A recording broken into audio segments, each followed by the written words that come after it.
నమస్తే అండి. నేను doctor Divyalatha Eggoni, consultant physician, KIMS hospitals Kurnool.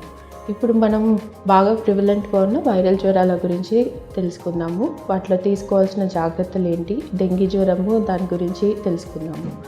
జ్వరం మనకు అనేక రకాలుగా రావచ్చు. ఏదైతే అది బ్యాక్టీరియల్ ఇన్ఫెక్షన్ వల్ల కానీ, వైరల్ ఇన్ఫెక్షన్ వల్ల కానీ, పారాసైట్ ఇన్ఫెక్షన్ వల్ల కానీ, లేకపోతే ఫంగల్ ఇన్ఫెక్షన్స్ వల్ల కూడా రావచ్చు. మనకు మోస్ట్ కామన్గా వచ్చేసి వైరల్ జ్వరాలు మైల్డ్ నుంచి సివియర్ ఇన్ఫెక్షన్స్ వరకు ఉంటాయి.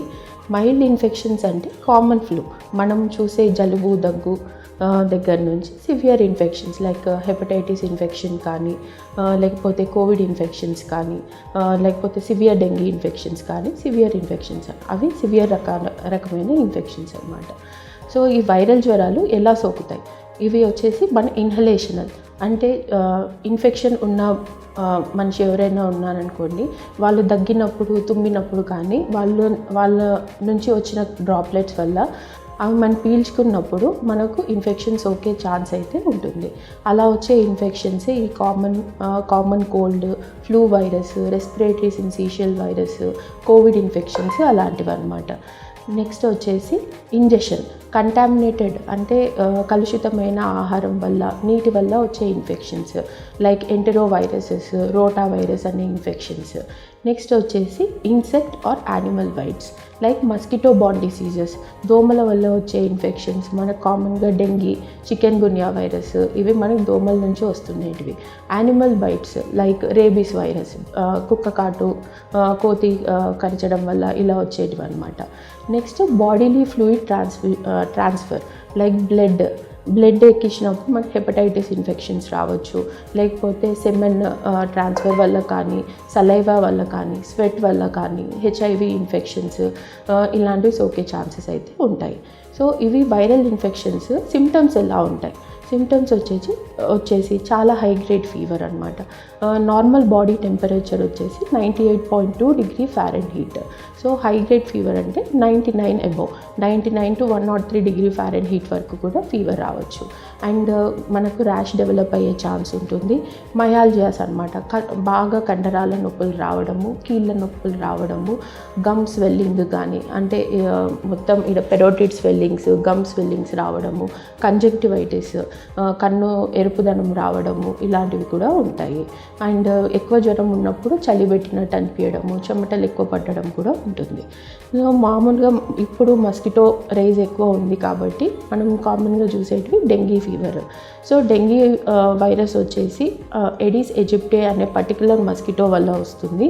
ఇవి వచ్చేసి ఈ మస్కిటోస్ డేలో ఏ టైంలో అయినా కుట్టచ్చు. అండ్ ఈ ఇన్ఫెక్టెడ్ పర్సన్ నుంచి ఇన్ఫెక్టెడ్ పర్సన్కి ఇవి బ్లడ్ ట్రాన్స్ఫర్ వల్ల వెళ్తుంటాయి అన్నమాట.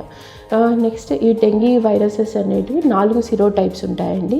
సో మనిషి జీవిత కాలంలో ఒకసారి ఒక సిరోటైప్తో ఇన్ఫెక్ట్ అయితే నెక్స్ట్ సారి ఇంకొక సిరోటైప్తో ఇన్ఫెక్షన్ వల్ల కూడా డెంగీ ఫీవర్ ఎప్పుడైనా రావచ్చు.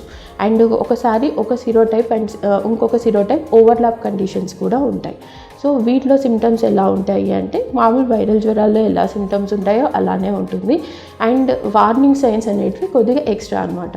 సో వార్నింగ్ సైన్స్ అంటే ఏంటి? కడుపు నొప్పి రావడము, వాంతులు అవ్వడము, ఎక్కడైనా బ్లీడింగ్ రావడం అంటే చిగుళ్ళ నుంచి కానీ రక్తం రావడము, ఒంటికి ఎర్రగా పోవడము, మోషన్ నల్లగా రావడము, అండ్ పర్టికులర్గా దీంట్లో వచ్చే ర్యాష్ వచ్చేసి బాగా ఎర్ర మచ్చలు వస్తాయన్నమాట.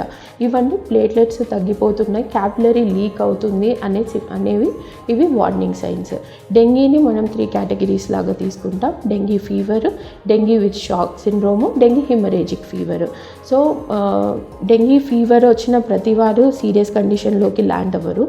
డెంగీ ఫీవర్ వచ్చిన ఒక 20 మందిలో ఒకరు మాత్రమే డెంగీ హిమరేజిక్ ఫీవర్ డెవలప్ అవుతుంది. డెంగీ హిమరేజిక్ ఫీవర్ అంటే బ్లీడింగ్ లక్షణాలు ఉండటం. ఈ డెంగీ హిమరేజిక్ ఫీవర్ డెవలప్ అయిన ఒక 5 మందిలో ఒకరు మాత్రమే షాక్ సిండ్రోమ్లోకి వెళ్తారు. షాక్ సిండ్రోమ్ అంటే బీపీ పూర్తిగా పడిపోవడము, బాగా సీరియస్ స్టేజ్లోకి వెళ్ళిపోవడము, డెత్ అయ్యే ఛాన్సెస్ ఉండడం అన్నమాట.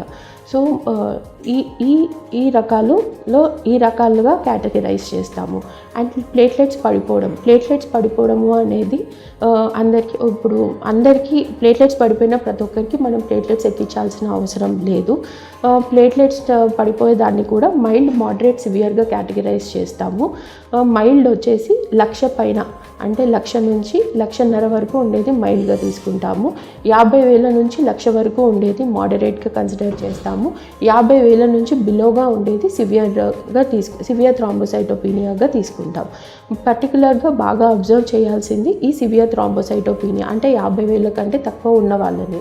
సో ఇక్కడ ఎటువంటి బ్లీడింగ్ రిస్క్ అయినా ఉందా అని చూడాలి. సో ఈవెన్ ప్లేట్లెట్లు 50,000కు పడిపోయినా కూడా మనం ప్లేట్లెట్స్ అనేటివి పెట్టము.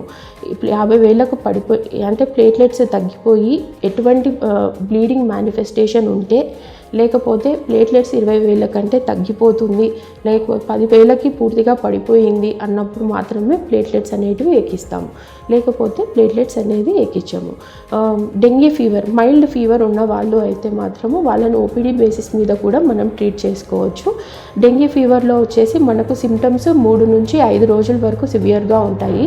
5 నుంచి 7వ రోజు మధ్యలో ప్లేట్లెట్స్ పడిపోవడము, బీపీ పడిపోవడము ఇలాంటివి ఎక్కువగా ఉంటాయన్నమాట. సో ఆ పీరియడ్ అనేది చాలా క్రూషియల్. సో మనకు టెస్టింగ్లో కూడా కానీ ఫస్ట్ 3 డేస్లో అనేది డెంగీ నెగిటివే ఉంటుంది. సో ఫస్ట్ డే ఆఫ్ ఫీవర్లో మనం చెక్ చేసినా కూడా అది నెగిటివే ఉంటుంది. ఈవెన్ మనకి NS1-AG అనేది పాజిటివ్ రావడానికి కూడా ఒక 3 డేస్ టైం పడుతుంది. సో ఫీవర్ వచ్చిన ఒక 3 డేస్కి మనం చెక్ చేసుకోవాల్సి ఉంటుంది.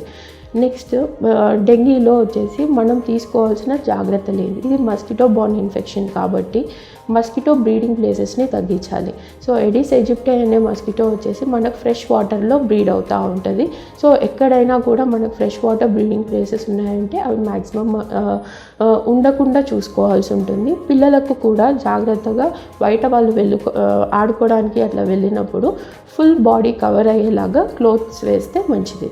అండ్ ఇంట్లో కూడా ఎటువంటి స్టాగ్నేషన్ ఆఫ్ వాటర్ లేకుండా చూసుకోవాలి. డెంగీ జ్వరం వచ్చినప్పుడు plenty of oral fluids, water బాగా తీసుకోవాలి. Minimum 3 litres of water consume చేయడం మంచిది. అండ్ పారాసెటమాల్, జ్వరానికి పారాసెటమాల్ తప్ప వేరే ఏ ట్యాబ్లెట్స్ వాడకుండా ఉండడం మంచిది. పర్టికులర్గా పెయిన్ కిల్లర్స్, తలనొప్పి ఉంది, ఎక్కువ ఒళ్ళు నొప్పులు ఉన్నాయని పెయిన్ కిల్లర్స్ వేసుకుంటూ ఉంటారు. అలా వేసుకోవడం వల్ల ఏమవుతుందంటే ప్లేట్లెట్స్ ఇంకా పడిపోతాయి అన్నమాట. సో పెయిన్ కిల్లర్స్ అనేటివి అవాయిడ్ చేయడం మంచిది. పారాసెటమాల్ ఒకటి వాడండి. అందరికీ ఉన్న డౌట్ ఏంటంటే యాంటీబయాటిక్స్, వైరల్ జ్వరాలలో యాంటీబయాటిక్స్ వాడాలా లేదా? యాంటీబయాటిక్స్ వైరల్ జ్వరాల్లో అవసరం లేదండి. యాంటీబయాటిక్స్ ఎవరికి ఇస్తాము అంటే పర్టికులర్గా హాస్పిటల్లో అడ్మిట్ అయిన పేషెంట్స్ పక్కన ఉన్న సెకండరీ బ్యాక్టీరియల్ ఇన్ఫెక్షన్స్ రాకుండా, ఎందుకంటే ప్లేట్లెట్స్ ఒక్కటే పడిపోవు డెంగ్యూ ఫీవర్లో, తెల్ల రక్త కణాలు కూడా పడిపోతాయి. సో ఇమ్యూనిటీ అనేది తక్కువ ఉంటుంది. హాస్పిటల్ అక్వైర్డ్ ఇన్ఫెక్షన్స్ రాకుండా ఉండడానికి ప్రొఫైలాక్టిక్ యాంటీబయాటిక్స్ అనేవి ఇస్తాము. నార్మల్గా హోమ్ ట్రీట్మెంట్ తీసుకున్న వాళ్ళల్లో వైరల్ జ్వరాలలో ఉన్న వాళ్ళకైతే యాంటీబయాటిక్స్ అనేటివి అవసరం లేదు.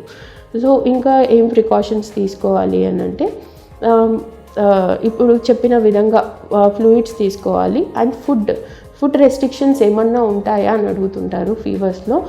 ఫుడ్ మంచి పౌష్టికాహారం తీసుకోవాలి. మనం ఎంత బాగా పౌష్టికాహారం తీసుకుంటే మనలో అంత ఇమ్యూనిటీ డెవలప్ అవుతుంది. సో కాబట్టి ఆహారంలో అయితే ఏం రెస్ట్రిక్షన్స్ అనేటివి లేవు. ఇంకా వ్యాక్సినేషన్ గురించి కూడా కొంతమందికి డౌట్స్ ఉండొచ్చు. Dengue vaccine it's under development, అంటే అప్రూవ్ అయ్యింది, కానీ అది చిన్నపిల్లల్లో మాత్రమే ఉంది. అది 4 సిరోటైప్స్ మీద వర్క్ చేస్తుంది. అది డెంగీ వచ్చిన వాళ్ళు మాత్రమే వేసుకోవాలి. రాకుండా వేసుకుంటే అది సివియర్ డెంగీ లాగా కన్వర్ట్ అయ్యే ఛాన్స్ ఉంటుంది. అండ్ అప్రూవ్డ్ ఏజ్ వచ్చేసి 9 to 16 ఇయర్స్ పిల్లలకి మాత్రమే అప్రూవల్లో ఉంది. పెద్దవాళ్ళకి కానీ లేకపోతే ట్రావెలర్స్కి కానీ అట్లయితే అప్రూవల్లో లేదు.